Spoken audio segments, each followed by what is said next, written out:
I am not personally responsible for any actions taken by any person from watching this video. You are solely responsible for any temporary or permanent damage to your personal property or self. Any advice or statements made or given by myself are solely from an amateur do-it-yourself guy and not a professional. Proceed with caution and understand you are responsible for any consequences from your own actions. Thank you. Our DVD player, the screen has stopped working. Everything else works. Sound, the very front screen when you put it in park, you can watch a movie through there. It works fine. This has stopped working. Did some research, and a lot of people saying it's the ribbon cable that goes from the power source of the van into the screen. Sometimes it can come loose and you just got to reconnect it. Sometimes it just goes bad and you can buy another one and replace it. Ribbon cable's about 30 bucks. I found one on eBay. So hopefully that's what's wrong. I took it in to Dodge Ram Chrysler dealership. They looked at it and said the module, this entire thing, needs replacing for $1,081.50. I cannot afford that right now. So I'm gonna try and do this myself. I got these pry tools from AutoZone for about $10. So I got that one, see if I can go ahead and start in on it. Okay, so since apparently last time I checked on YouTube, there is a video and a guy in the same exact situation that I'm in. He has a 2016 Chrysler Town & Country van. He said there are no videos, just like I said before. Thank God for this man. So, here we go. Let's start from the back. The very back. And pry from the sides. Make sure you pry from the sides. Do not pry here or back here. Work the sides, pop it loose little by little. And you start on the other side. Little by little. And you pop it loose. It comes down like this and just comes off like that. And then disconnect these lights right here so I can lay this panel down. Right, so after you pull that panel down, to disconnect the lights, let's see. Anyway, you press that down with your thumbnail right there. There we go, right there. And you just pull the wires apart. Like I said, pry off the front panel here, come from the sides. Work both sides with your pry tool and just pop each tab loose. There's 4 of them. And then you'll disconnect this wire just real quick. Literally, you just squeeze it right there. Squeeze that and it pulls right out. All right. Okay, so now to disconnect this and this. And then I've got to take out all the screws and do not remove those. You got to wait till the very, after you've taken this whole entire thing out, then you can remove those. All right, got these 2 disconnected. This piece right here,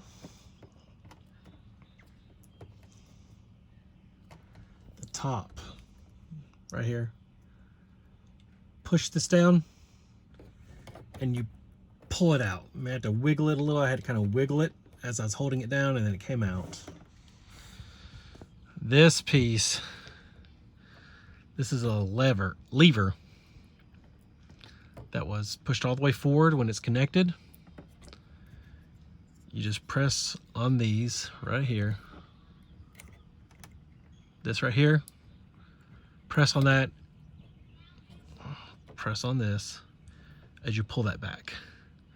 and you push it all the way back and it will come, it'll kind of pop out and be disconnected. All right, these are gonna be short little videos, just showing you that where I remove screws. I started here. That one right there. And that one right there. That was Phillips head screw, but this was a 10 millimeter bolt that I removed. All right. Okay, so I just removed Phillips head screw right there and 10 millimeter bolt from right there. The back of this. Okay, so I have all screws taken out. And apparently there are 4 like screw type clips. But they're here, both sides, and then right here, right at the hinges, that last compartment here and on the other side. So like right here and here. So I'm going to film myself basically just pulling it until it pops loose. All right, so I'm going to film me pulling this down a bit. Here we go. Hopefully I won't knock the phone off.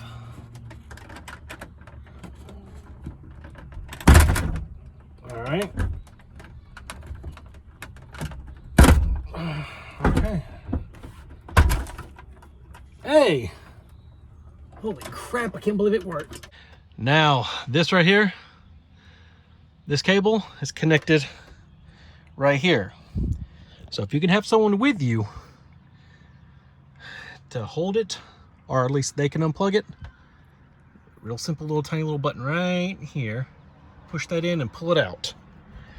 It comes right out of there very easily.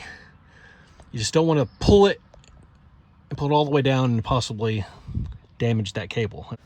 All right, so I've got this monster of a piece down. Thank you, Jesus. And now I need to remove these star bit screws. And I'm using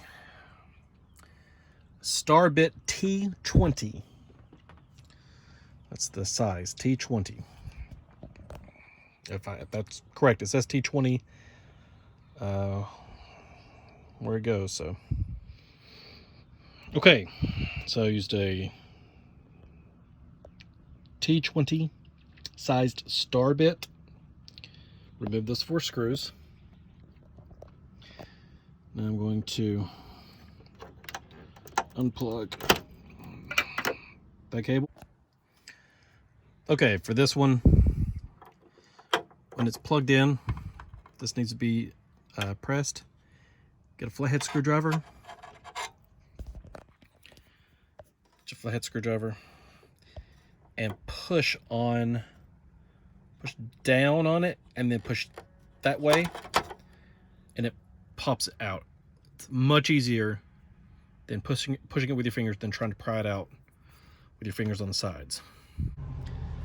This will fold up, and see those little plastic tabs. Fold it up, and I got my hand up under it. I pushed my hand up here, and then I push these tabs that way, out. That went out, and lifted, and it came right out. So now I will be removing these. Looks like 2 Phillips head and 2 bolts. I'll remove those. I forgot to add that once you remove those 2 Phillips head screws and those 2 bolts, which I think are 7 millimeter size bolts, that basically, there's a metal plate that comes off. And then you're able to get to the next metal plate to remove that to get to the ribbon cable. All right, so I moved the monitor, the DVD monitor, into the house, out of the van. So I'm gonna remove these screws. And thank you to the guy who, the video I'm watching and following along with. There is like, I think, a couple of screws up under the label. And then these screws. There's 2 more on that side, and there's one right there. Okay, so just as the other guy's video that I'm watching, there is 1 screw under this label with the hard. And I forgot these 2 screws need to come out as well. You have to kind of pry the little areas on each side. And also, we took these screws out. Little areas, you can kind of pry those out, and you can pull off the metal plate. This right here, this ribbon cable. Just lift up this black tab and pull it out. See if I can do it one-handed.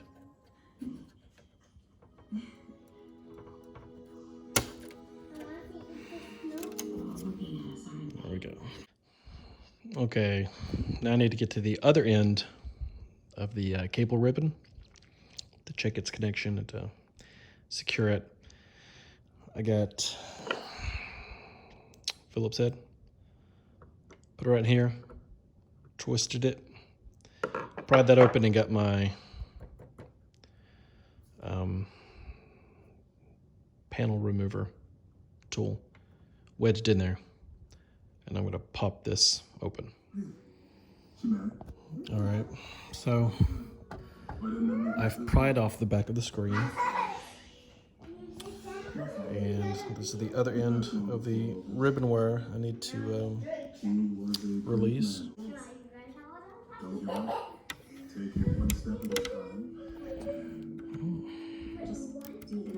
There we go.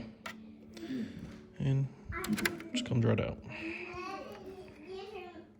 Okay, so below is the original ribbon wire, 20861. The replacement is 20706. Everything else is the same. Okay, so I've taken off the old ribbon wire. What you want to do is feed the ribbon wire right down through here.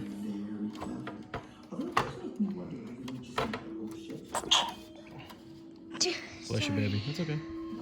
And just feed it until it meets right there. And then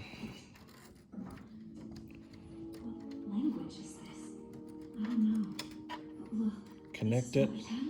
And you want to make sure that the numbers are showing when you connect it here. And you connect it. All right, so after I connected it and fed it through there, and then connected it right here. And this, of course, side, you won't see any numbers or writing. It's the blank side. You want to shut this in? All right, ladies and gentlemen, here we go. So, for $35 to $40 and a few hours of my time, I fixed the DVD player in my van, as opposed to spending $1,081 and change at the dealer. Okay, so as you can see, got the screen working. I just want to give a huge thank you to John Studebaker 1. If you have the same problem with your van, give it a shot, fixing it yourself. Like I said, it could just be the ribbon cable, plain and simple. I hope it helped. Enjoy it, guys. See you around.